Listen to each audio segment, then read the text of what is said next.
All right. So I had a long thought about approaching capacity planning with the team. And it was really interesting to me because people came up to me and they said, "Hey, we're trying to do quarterly planning." And I'm like, "Outstanding." They said, "Yeah." I said, "We prescribe to SAFE and we're doing PI planning." I said, "Okay." They said, "But when it comes time for us to plan for capacity and we have competing priorities and people are going to be going on vacation, but they don't know when or if they get approved for the time off, how do you plan predictably when it comes to balancing competing priorities, new projects, technical debt, time off? How do you get all that aligned? How do you get all that straight?" And what I tell people is this actually is not as complicated as you make it out to be. There are lots of people who sit here and say, well, create formulas and spreadsheets and documents and codes and algorithms and run it behind the scenes and do weighted shortest job first. And I just hear all these different techniques for, alignment of the backlog and alignment of people. And here's what I've discovered. The harder you try to make it perfect and align everybody at the best of their ability to the things they're best at and align everything perfectly, and the more you worry about aligning the people, the worse it's going to be when it comes time to get the work done. So, what I'm trying to say is if the product owner focuses and generates their time focusing on the work that needs to be done and aligning it in such a way that it's easy to consume and getting input from technical, functional, and business analysts, what you're going to find is that the team will have the capability of swarm and get the work done. And the sprint planning responsibility, where the scrum master is going to sit down with the team at the sprint level and determine if anyone's going to be taking vacation time or planned leave, or if they're diverted and spending time on more than one project. So I'm spending a little bit of time on this project and a little bit of time on a different project.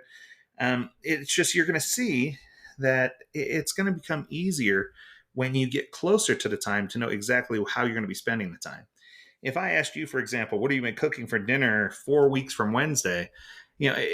While you may have a meal plan, it doesn't necessarily mean that you're going to stick to the meal plan and that's exactly what you're going to have because life happens, right? So the question becomes how capacitated up should we be? And I think that the problem that people run into, and let this be the aha moment for this episode, is that there's often great confusion between velocity and capacity. So I start talking about velocity, and I say that we need to be predictable about how many story points each team member, I shouldn't say each team member, but each team can complete, and then taking those team members and letting them select which things they want to do during sprint planning.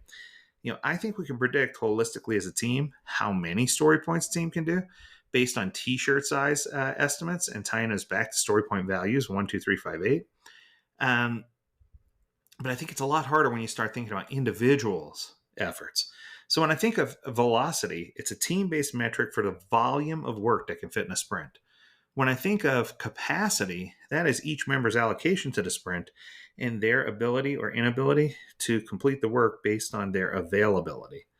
So I think it's a mix, right? I think you have to look at availability, accountability, and there are times where your star performer is going to be on vacation and your velocity is going to dip. But it doesn't mean that the time is associated with that dip. It's the inability to have that high performing team member available during a sprint, which is going to create that dip. So I think that you're cheating yourself if you're only using one or the other. So for me, the best strategy that I found is to let the team know that we're only going to use story points and that we're not going to base it on it's this many points if Jim does it, it's this many points if Susie does it. But we're going to say that the size of that job is small, the size of that job is medium, the size of that job is large. If anybody does it, right? What is the size or scope of the job? And I think that if we can get our head around it, it's going to be so easy for us to really get engaged and to really understand what we're trying to do. And it's going to be easy to be predictable about the level of work that can be done. So I think that is a surefire way to get things to the point where the team can be more predictable. Now, when it comes to capacity, people are gonna have to go and take a vacation. People are gonna have to go on a medical leave. It's just gonna happen, right? You might have a woman in your organization that goes on maternity leave. It's just you can't. It's inevitable that people are going to have to take time off, or maybe someone's going to have to go and share and work on another project for part of their time. And I think you handle capacity on an as needed basis I shouldn't say as needed, but as structured basis, meaning that I'm not going to worry about capacity until it's time to worry about capacity. But I am going to worry about the amount of work coming through to the team and make sure I'm honoring WIP and that the team has the ability to structurally do the things that they say they're going to do. Okay, you know what? I think that's good enough for this episode. We're going to keep it short and sweet. If you have a topic you want us to discuss, learn more at AgileDad.com. We'd love to hear from you. And as always, we encourage you to stay healthy, stay well, and stay agile, my friends. Until next time, do take care.